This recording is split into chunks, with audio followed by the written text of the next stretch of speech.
que era registrar mediciones. 2.6, tal Igual. cual. Claro, bueno, eso es importante, ¿no? Eso es importante porque, fíjense, no, y en esto, Damián, te invito a que hagamos la siguiente reflexión, ¿no? Cuando inspeccionamos industrias, eh, ¿veíamos algún plan anual de mediciones o solamente nos encontrábamos con las mediciones y lisa y llanamente así nomás? No, y inclusive aceptando la invitación de compartir la experiencia, no me olvido más que un agente de riesgo, que era una pintura solvente, que se hacía, eh, tenía su producción fuerte en agosto, eh, era una marca muy conocida. ¿Y por qué su producción fuerte en agosto? Porque hacía pinturas para piletas, con base epoxi. Entonces, toda su concentración de esa sustancia se daba entre agosto y septiembre, y ya desaparecía. Entonces, la medición, ¿cuándo había que hacerla? De esos solventes que emitía el proceso. Bueno, naturalmente en su pico, ¿no? No voy a hacer esa medición buscando un solvente cuando no hay producción de ese producto. Entonces, uno se encontraba con valores en sangre de productos que cuando iba a hacer la evaluación del puesto de trabajo ya no existían. ¿Se entiende lo que sucedía? Yo me enteraba, le hacían, el trabajador tenía contacto en agosto, le hacían el examen en septiembre, le encontraban una sustancia en sangre o por donde sea, en septiembre, y a mí me mandaban en agosto, perdón, en octubre, y ya en octubre yo no encontraba esa sustancia en producción, porque ya no estaban fabricando eso, estaban fabricando otra cosa. ¿Sí? Entonces, ese registro, esa lógica y ese razonamiento en la producción, en lo estacional, como decía Pablo, hay un producto que es estacional, básicamente. ¿Sí? Donde se fabrica acá en mayor medida, después no, se fabrica un rato, un día, una semana, ya no se fabrica un mes seguido todo ese producto con esa sustancia. Y eso también hay que considerarlo al momento de encontrarnos con un puesto de trabajo y bueno, combinado con si existía un plan para hacer mediciones, no, tengo que decir que no recuerdo haber visto uno, ¿no? De mis años de preventor. Eh, Tal cual. Yo comparto lo mismo, ¿no? No, pero fíjense qué, qué trabajo de campo que hay del profesional de higiene y seguridad es no solo ver el layout, ¿sí? Cómo funciona todo el aparato productivo de una empresa, sino también hacer un análisis más profundo que tiene que ver, ¿no? con esa productividad, con esos ciclos estacionarios o no, ¿eh? Con lo cual, nuestra actividad no queda solamente sujeta al análisis de riesgos en una recorrida.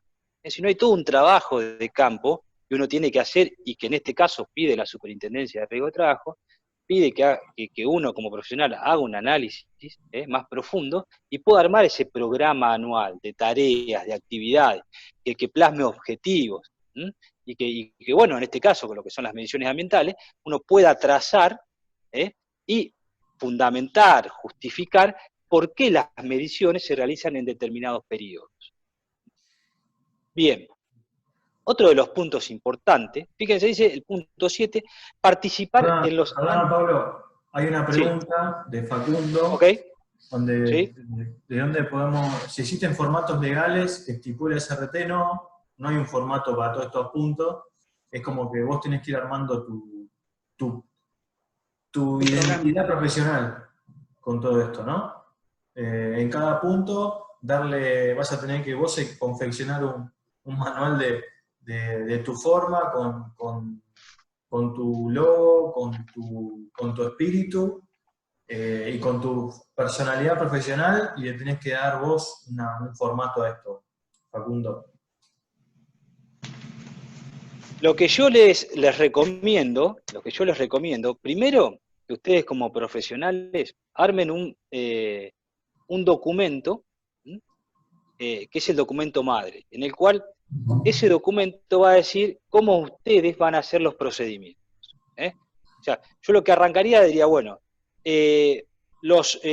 todos los documentos de higiene y seguridad tendrán en su parte superior indicado en forma central que corresponden al Departamento de Higiene y Seguridad, en su parte superior izquierda el logo de la empresa, en su parte superior derecha la fecha del documento, de confección de documento, la fecha de aprobación del documento, la fecha de revisión del documento, y en la parte de abajo podría ir las personas que rubrican el mismo, bueno, el tipo de letra que se va a utilizar, bueno, las condiciones estructurales que van a tener todos los documentos. Ese sería el primer documento que ustedes tendrían que elaborar.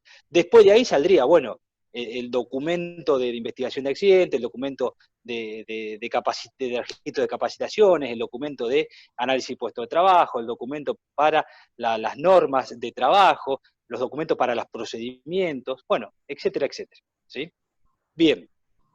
El punto 7, así continuamos, participación en los anteproyectos. Bueno, acá la 905 me da incumbencia, me dice, bueno, vos profesional de higiene y seguridad, tenés que participar en los anteproyectos de las empresas, ¿sí? Si se va a hacer alguna ampliación, si se va o se va a realizar un nuevo sector, bueno, participar activamente en cuanto de mí dependa, ¿no? Digo, en cuanto a cuestiones de seguridad de las máquinas que se implementen, en cuanto a la iluminación que va a tener que tener ese lugar, en cuanto a las medidas de prevención de incendio, de evacuación, bueno, etcétera, etcétera, ¿no? Pero tengo que tener una participación activa de los anteproyectos, ¿eh?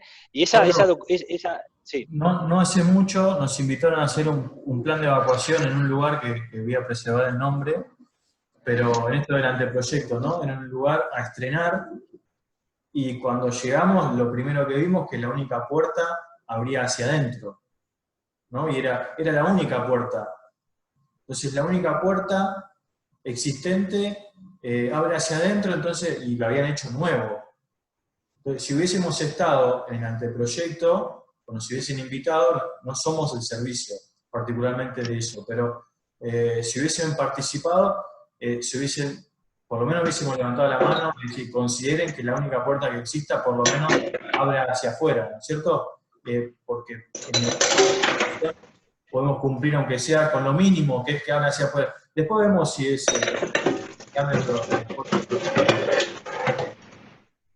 Perdón, hay un ruido de fondo. Voy a Sí, el ruido silenciar de a fondo. todos, porque no sé quién es. Ahí está. Pablo, desilenciate, Pablo. Perfecto.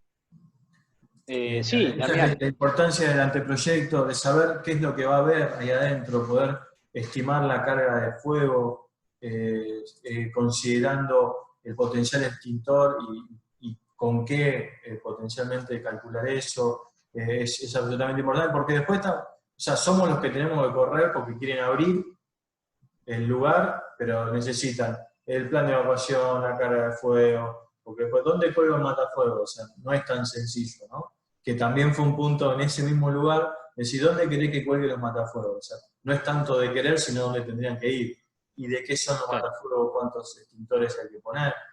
Bueno, esa es la importancia de los anteproyectos, ¿sí? También había un punto, Damián, de ventilación que vos habías observado. Sí. En ese mismo lugar. Bueno, particularmente tenía mucha incertidumbre en cuanto a su actividad, pero sí lo que no tenía era un filtro de aire.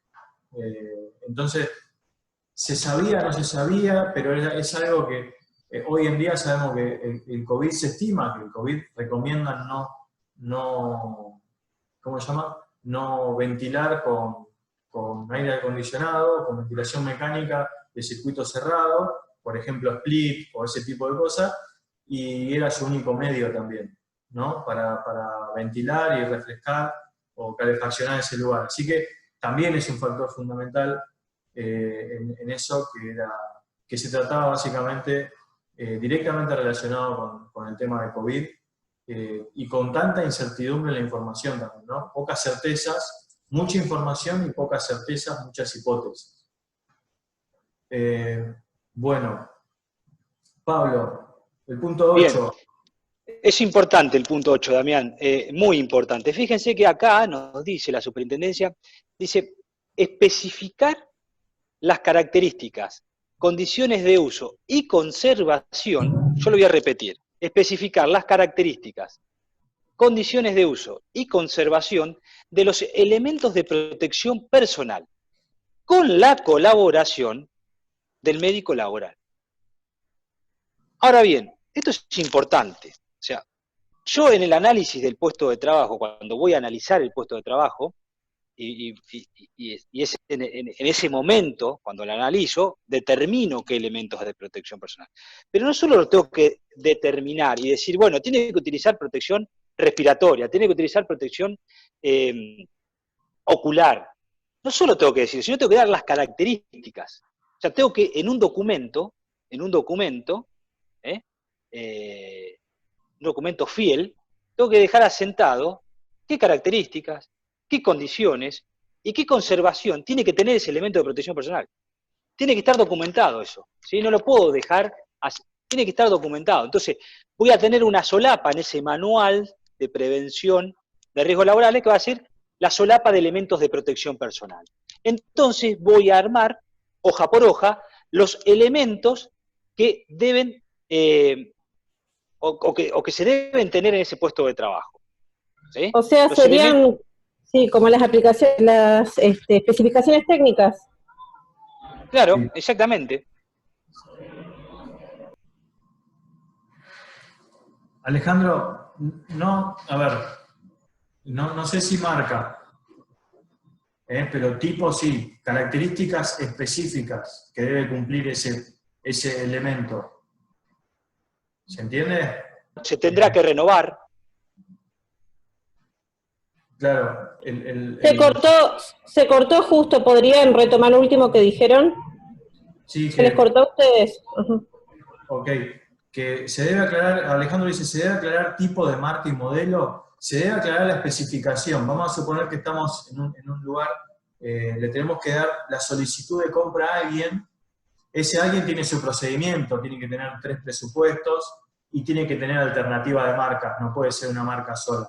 Yo te recomiendo por una cuestión de ética, no dar marca, ¿sí? Sino que decir las características que debe cumplir ese elemento, ¿no? De protección.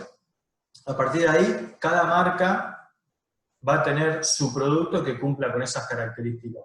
¿Se entiende, Alejandro? Ahí está, ok. La marca es como, ¿vieron? El médico que te receta este laboratorio es más o menos lo mismo, ¿no? Sí, es verdad, queda como, sí. ¿Quiero comprar gaseosa o quiero una Coca-Cola? ¿No? ¿Quiero una Coca-Cola? No, quiero una gaseosa. ¿No es cierto? Si me traes Pepsi o Sprite o lo que sea, es lo mismo, es una gaseosa. ¿Sí? Bien. Le puedes dar una marca como referencia, a veces el de compras no sabe, ¿no? Entonces lo puedes ayudar en la referencia de qué marcas pueden llegar a tener ese elemento que vos estás necesitando.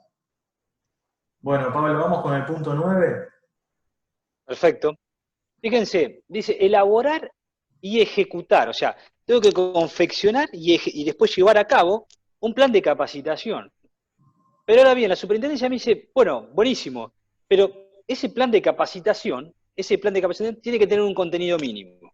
Y la super, acá lo estoy leyendo, dice, bueno, tenés que capacitar como mínimo en el uso adecuado de PP, en un plan de evacuación de emergencias, en riesgo de incendio, riesgo eléctrico, autocontrol preventivo, manejo seguro y responsable, etcétera, etcétera. O sea, la superintendencia me dice, bueno, arma un plan anual de capacitación y llévalo a cabo. Ese plan anual que vos confecciones tiene que tener estos puntos mínimos. Después vos lo vas a complementar.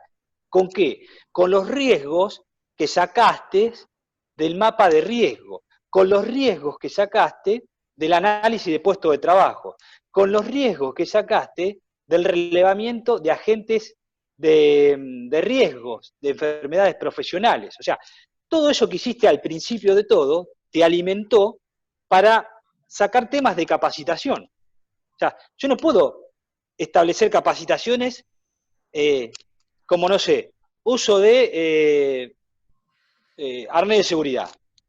¿Por qué? Y porque el de mantenimiento una vez cada tanto, no, tengo que tener argumentado. O sea, la capacitación tiene que tener una necesidad. Si no hay una necesidad, no tiene que estar la capacitación, o sea, tiene que haber una necesidad. Y esa necesidad tiene que estar documentada, tiene que salir de algún lado, si no, no vale, ¿sí? No tiene validez. Y el plan anual, obviamente, no solo tiene que decir los temas, sino que yo lo tengo que armar en función de cómo las voy a llevar a cabo esas capacitaciones. Las capacitaciones, ¿dónde se van a dar? ¿En qué lugar? ¿Qué medios voy a utilizar para capacitar? Si la capacitación se va a dar a mandos medios, o va a ser una capacitación a nivel general, va a ser una capacitación a la parte ejecutiva de la planta, va a ser una capacitación a la parte de prevención, de producción. Bueno, las capacitaciones son diferentes. Hablo más allá de que todos hablamos el mismo idioma, pero las capacitaciones tienen enfoques totalmente diferentes. O sea, va a haber un enfoque con una vista más preventiva de planeación para la parte de supervisión que para la parte de producción que están en el aquí y ahora. Con lo cual yo tengo que darles herramientas para que se prevengan de los riesgos en el momento, ¿sí? Y en cambio al supervisor le tengo que dar una visión más futurista, más general, para que analice situaciones y sea mi mano derecha en materia de prevención de riesgos laborales. Todo eso tiene que estar en el plan anual de capacitación, ¿sí? ¿Cómo voy a armar las capacitaciones? No solo los temas, sino cómo se van a llevar a cabo y cómo las voy a dividir. Y en qué momento las voy a dar, ¿sí? En qué momento del año. Capaz que cuando analicé ese flujograma de la empresa de producción, veo que el pico de producción es en el mes de julio, y también como analicé la siniestralidad, que la siniestralidad aumenta en el mes de julio acompañando la producción, bueno, tendré que tocar temas en el mes de julio de determinada características, ¿sí? Para poder paliar esos riesgos. Bueno, todo eso tiene que estar en el plan anual de capacitación. Después el punto 11, y acá es fundamental, fíjense que dice promover... Sí. Hay algunas preguntas, Elías. Okay. Elías, el punto 6 al cual hace referencia a vos, que dice textual, registrar todas las mediciones y evaluaciones de los contaminantes señalados en el párrafo anterior, que sería el punto 5, que el punto 5 dice, si al efectuar y verificar la ejecución del programa anual de prevención de riesgos se detectan cambios en el establecimiento respecto de los estudios, mediciones, cálculos, análisis y toma de muestras necesarias para determinar la presencia de contaminantes químicos, físicos o biológicos o factores ergonómicos desfavorables en el ambiente de trabajo, deberán evaluarse los resultados y recomendar las mejoras necesarias. Quiero decir con esto, o qué quiere decir la traducción de esto, es que vamos con el qué, por qué y para qué. ¿Qué vas a medir? ¿Por qué y para qué? O sea, voy a medir ruido. ¿Por qué? Porque noto, tengo el antecedente, distingo, corresponde hacer la medición de ruido. ¿Para qué? Para evitar la enfermedad profesional. ¿No es cierto? Entonces, vos en el análisis de puesto vas a tener la seguridad y la higiene. Cuando vos evalúes la seguridad del trabajador en ese puesto, vas a tener riesgos específicos relacionados a accidentes de trabajo. Y cuando evalúes la higiene, vas a tener relacionado todo lo que corresponda a la enfermedad profesional que causa ese puesto de trabajo. Entonces, sí, naturalmente, el análisis de ese puesto va a ser global, considerando la seguridad y la higiene. ¿Se entiende? Elías, no sé si respondí la pregunta y si entendí bien la pregunta, pero bueno. Por otro lado, Alejandro dice, en caso de hacer una capacitación específica, ya sea en el uso de amoladora, por ejemplo, ¿se debe modificar el plan? La pregunta que yo te haría, si fuese o estuviese del otro lado, Alejandro, es ¿por qué capacitaste en un uso de amoladora? Porque, ¿por qué no lo consideraste en el plan? En capacitación, en uso de herramientas eléctricas, en mantenimiento, por ejemplo. ¿Qué herramientas eléctricas? Bueno, todas las que tengan mantenimiento. ¿Se entiende, Alejandro? Una cosa es tener un plan, no significa improvisar. Por eso es, si tengo que modificar el plan, es ¿Qué tan eficiente fui armando el plan? Sería la pregunta. Ahora, si tuviste un accidente, tenés que capacitar en eso, no se consideró en el plan, entonces, en todo caso. Por un accidente que ocurrió, bueno, en el plan, ¿tenías considerado el uso, la capacitación en el uso de herramientas manuales eléctricas? Si es sí o es no, y ahí va sirviendo, o se omitió. ¿Sí? Porque el accidente no ocurre por falta de capacitación solamente, ¿sí? No es el único causal. Entonces, considerando los causales, lo capacité, pero la herramienta está en condiciones, es otra cosa. ¿Sí? Facundo, una capacitación específica, por ejemplo, RCP, ¿quién debería darlas y se deja registrada a la persona que dio dicha capacitación? Sí, se registra, por lo general, suelen ser personas relacionadas a la salud, quiero decir médico, enfermero, enfermera, y pueden estar presentes los dos y dictarlas las dos juntos y firmarán el registro las dos personas juntas. Pablo, ¿algo de las preguntas que nos hicieron que quieras aportar? Sí, justamente, mira, con esta última, ¿no? que vos estabas respondiendo, Damián, es un tema recurrente, la pregunta, ¿no? De quién da las capacitaciones. Y la verdad que no hay una normativa que diga quién debe dar una capacitación y quién no en determinado tema. De hecho, ustedes sabrán que hay una resolución que habla sobre los autoelevadores, sobre el manejo, aparte de los autoelevadores, y habla de capacitaciones, ¿no? De una formación de 10 horas, bueno, etcétera, etcétera. Ahora bien, las capacitaciones las da aquel que tiene el conocimiento, la pericia, sobre el tema, y que acredite ese conocimiento.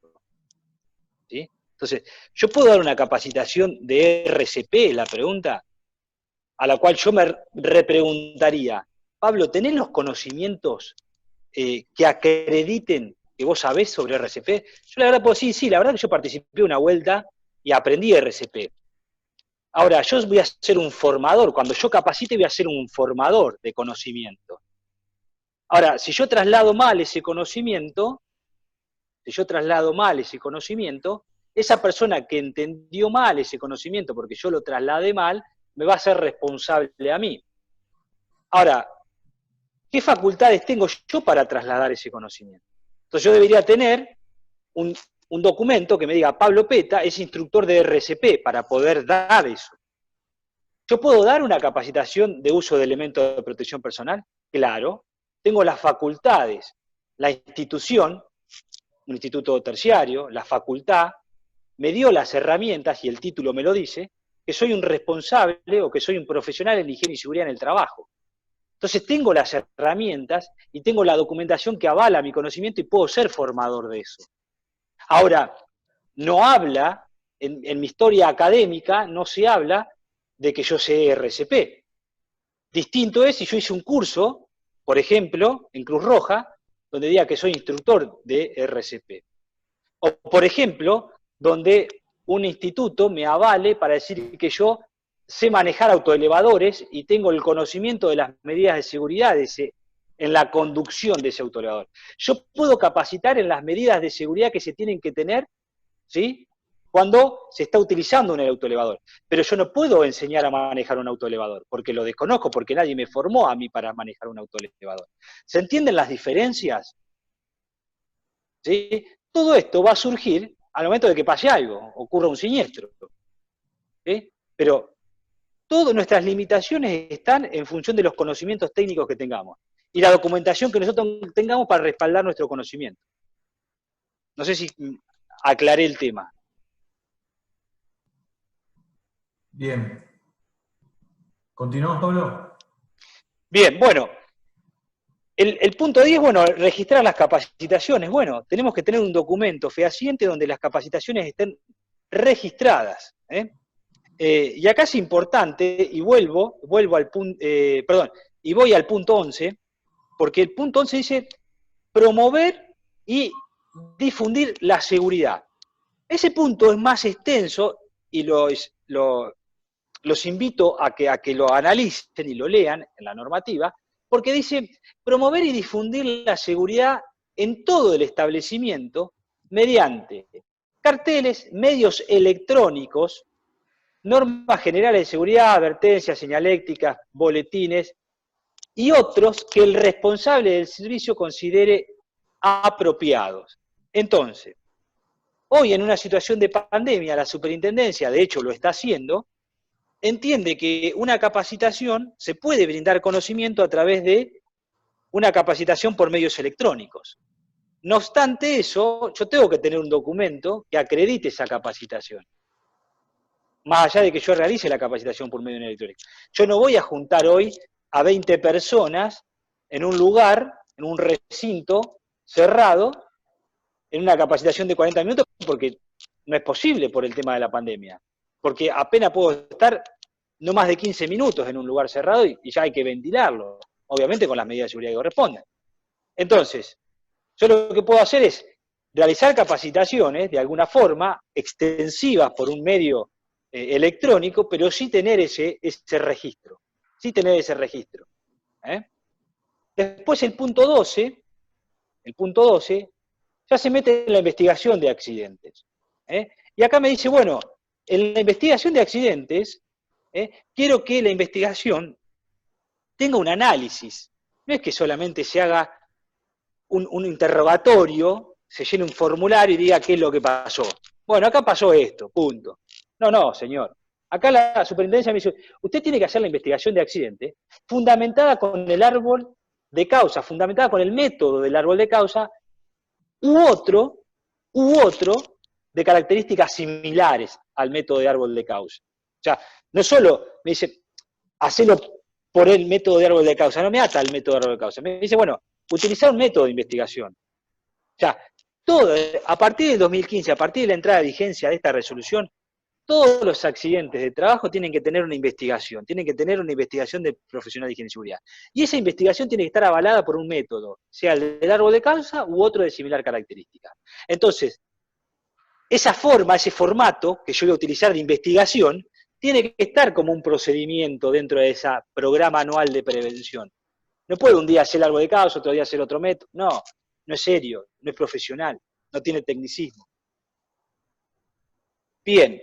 El punto 13 me habla de la capacitación de inducción. Bueno, acá, esto lo tenemos que subrayar, la superintendencia recoge un punto que es la capacitación que está en el decreto 170 del 96, decreto que es reglamentario de la ley de riesgo de trabajo de la 24.587, el decreto 170, obviamente hizo modificaciones de la ley de riesgo de trabajo, etcétera, etcétera, pero ese decreto 170 del año 96, que también lo invito a que lo lean y lo analicen, abre un poco el juego en materia preventiva.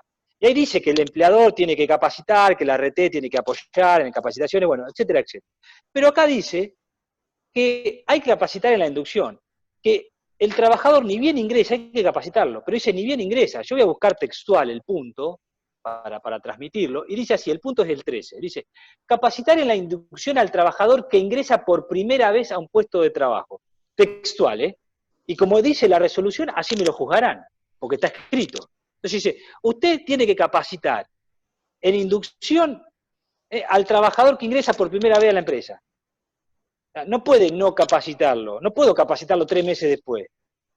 Con lo cual tendré que arbitrar un medio fehaciente para decirle a la empresa o al de recursos humanos, che, si están por tomar a alguien, me lo tienen que avisar a mí, y antes que meta un pie en la planta, yo le tengo que dar todas las normas de seguridad, lo tengo que capacitar y decir, antes que meta un dedo adentro de la empresa.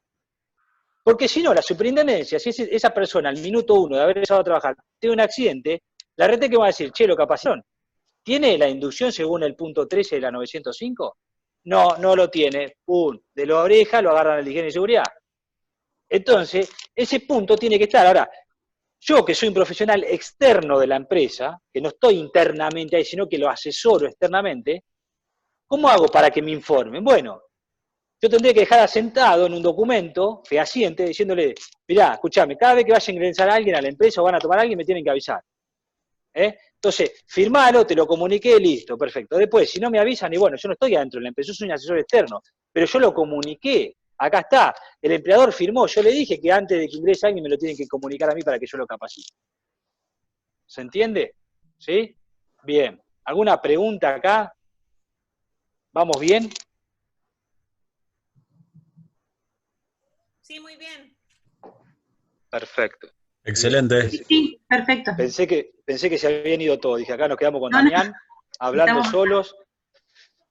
Encima Damián está tomando mate, yo estoy tomando agua. Estoy en desventaja. Bueno, bien. El punto... bien, perfecto. El punto 14. Me dice la superintendencia, bueno, dentro de ese programa anual vos tenés que tener una solapa, tenés que tener un contenido en el cual vos hables de cómo vas a controlar. Porque vos venís controlando a la gente que está dentro de la empresa, a tu gente. Ahora, cuando venga alguien de afuera, no sé, un pintor, porque la empresa en algún momento se va a pintar y capaz que la empresa es chica y no hay un departamento de mantenimiento. Entonces van a contratar a Jacinto, Jacinto Pinturas SRL, y va a venir a entrar a la empresa. Bueno, vos tenés que controlar a ese contratista. Entonces, vas a tener que especificar, vas a tener que hacer un documento donde vas a dejar asentado cuáles son las medidas de seguridad mínimas que se tienen que cumplimentar para que entre esa persona.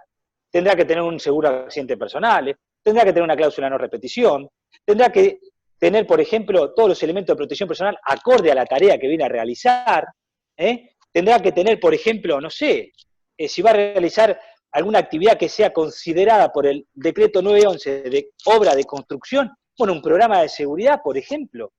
Bueno, yo voy a tener que armar ahí, ¿no? Voy a tener que delinear todo un capítulo de cuáles van a ser las normas de seguridad que yo diga o que yo quiera exigir para ese contratista.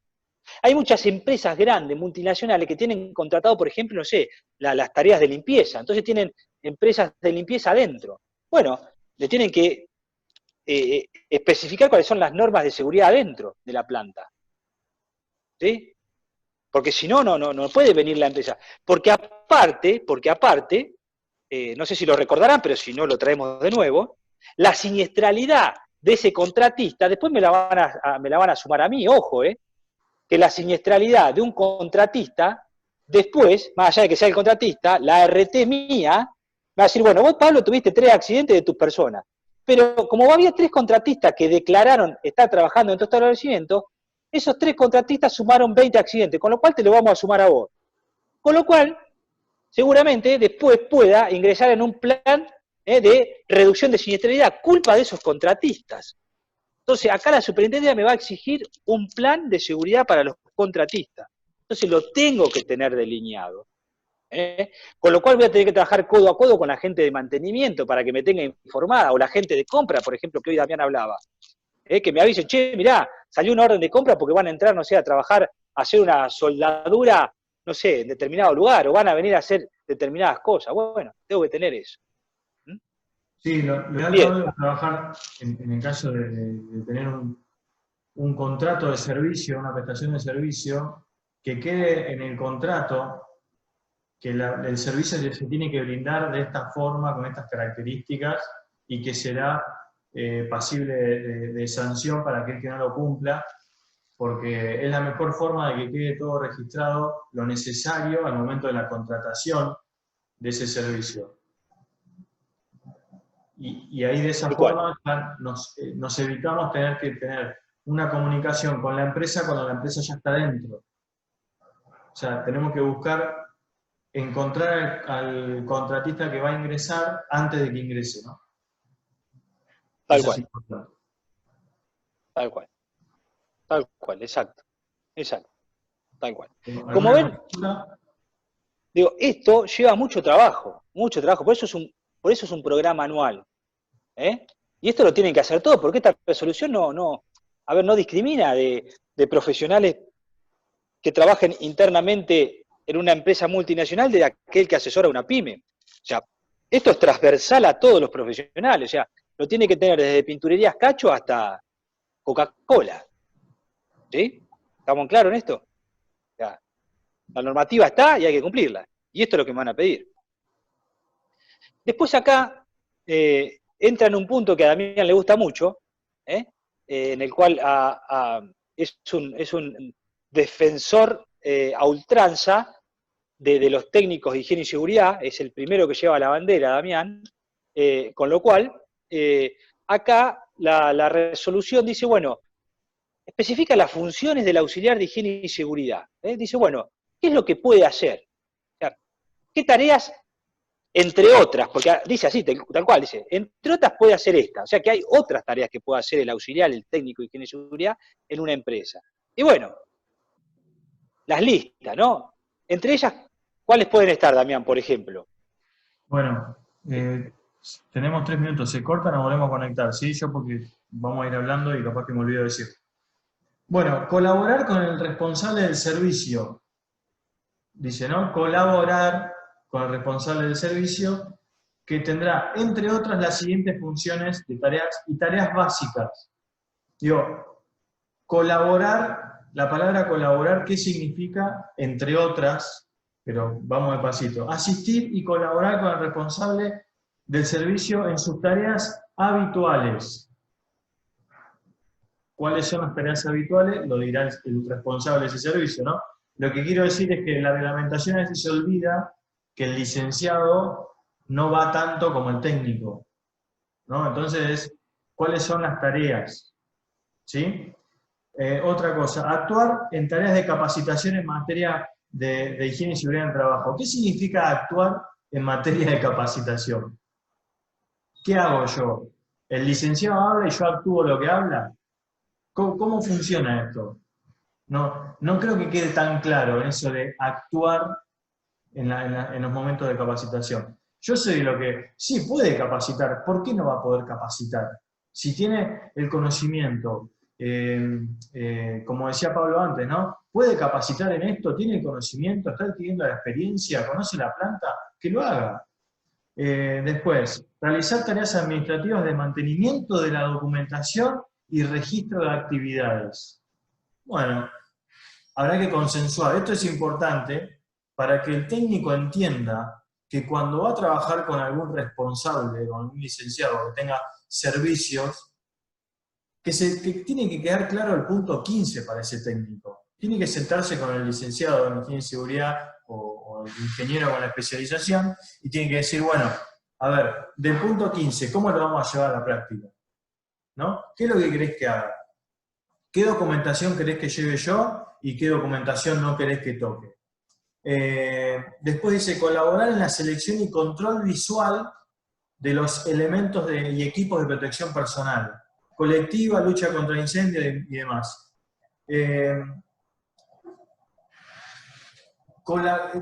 A ver, las palabras que no involucran son las que a mí me hacen ruido, ¿no? Bueno, queda menos de un minuto, cualquier cosa seguimos después, pero colaborar con la selección, ¿cómo colaboro? ¿Qué es lo que querés que haga? ¿No? Ahí tiene que quedar bien específico. Lo elijo yo, te lo propongo, lo decidís vos, y ahí es donde empezamos a delimitar bien la responsabilidad. ¿Qué significa colaborar? Bueno, dejémoslo